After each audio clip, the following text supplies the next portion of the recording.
My friend sent an email that was full of great information, but her opening line guaranteed that almost no one would read it. What did she do wrong, and how could she have made this email better? Let's begin. Here's the opening line. Have you ever been in a situation where someone has done or said something that you find hurtful and yet you don't say or do anything? The first problem with this opening line is that it is long and complex and you can't really scan it. You have to read it out loud. The next problem is that it's a hypothetical question. Who is this someone? And who cares? Anytime you use hypotheticals, you keep the situation at arm's length. And at the same time, this is very imprecise. It's, has anybody said or done something? And when they said or did that something, how did it make you feel?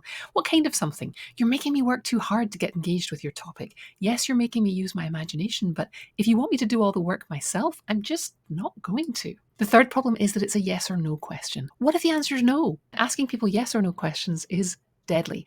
There's something to be said for ruling out people who aren't your target audience. But if they're already on your list, you're really hoping that the answer here is yes. So why not increase your chances of them reading it by phrasing it in a way that they can't help but think of the yes? The deeper question is that she hasn't focused my attention on the issue that she wants to solve for me. She asked a long, complex, hypothetical question that I could answer no to. So it doesn't matter how great the information in the rest of the email was, and it was great. Nobody's going to read it. But imagine if she had started this with a story. Let's put the reader into not a hypothetical question, but an actual situation. What if she had started the email this way? Kim couldn't believe it. Her boss had just taken credit for her work again, and all she'd done was stand there, spluttering, unable to say a thing. And now, she was wide awake at 2 a.m, rerunning the scenario in her head, drafting the perfect comeback, only 12 hours too late. You know what I'm talking about. It might not have been your boss, but someone has made you feel like this and it sucks. It upsets you for days, making you unproductive and irritable. Today, I'm sharing 4 fail-safe strategies you can set in place now to protect yourself and the people around you from whatever the issue is. Can you see how that pulls somebody into the email so much more? They haven't had this exact story happen to them, but they've had something similar and they can picture it. Another problem with this email was that my friend came up with this awesome metaphor. It was about boundaries, and she drew an analogy to fences on agricultural land. But she didn't do it until the last line of the email, where it wasn't doing that much good because it's not pulling anyone in. If you're going to use metaphors, let's make the most of them. Here's what I did with her boundaries metaphor. I went to YouTube and I searched for fences. I came across a vlog from a farmer and her husband, and I took their story and used it. It's a public story, it's fine to use it. You can provide a link to the original story if you want to give credit. So here's how this version of the email opens now, and this is where I explain why there's a cow in the title of this piece. Andrea and Ben had just driven the 30 minutes from their Arkansas farm for a well-deserved shopping trip when Andrea's phone buzzed.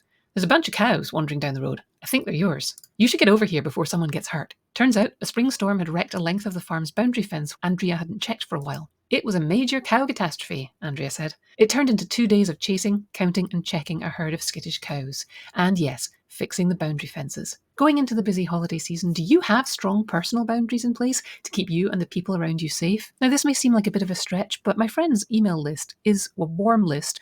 They know that she usually talks about this kind of stuff. So the surprise factor of her starting with a cow is going to keep them reading until she gets them into a place where they're thinking, what is this about fences? What is this about, boundary fences? Oh, she usually talks about boundaries. And then all of a sudden they've forgotten about all of the other emails in their inbox because they've got to know what happened to Andrea and her cows, and they've got to know why you're tying it to your topic. So let's look at this original sentence again now that we've seen some better ways. Asking a question is not a bad idea. A question might engage your reader and get them thinking. A story, on the other hand, reaches straight for their emotions and it primes them to receive intellectually the wisdom that you're going to share in your email. If you're curious about how I did this, I'll be opening up my Clickable content course again soon, where I show you how to write stories, where to find stories, how to include them in your content and tie them to your topic, and how all of this makes content creation a snap, even if you don't think of yourself as a writer. Join the waitlist now so that you're among the first to know when registration opens. You can go to julieduffy.com/clickable to join that list. I hope this has been helpful. Keep writing, keep telling stories, and I'll see you again soon.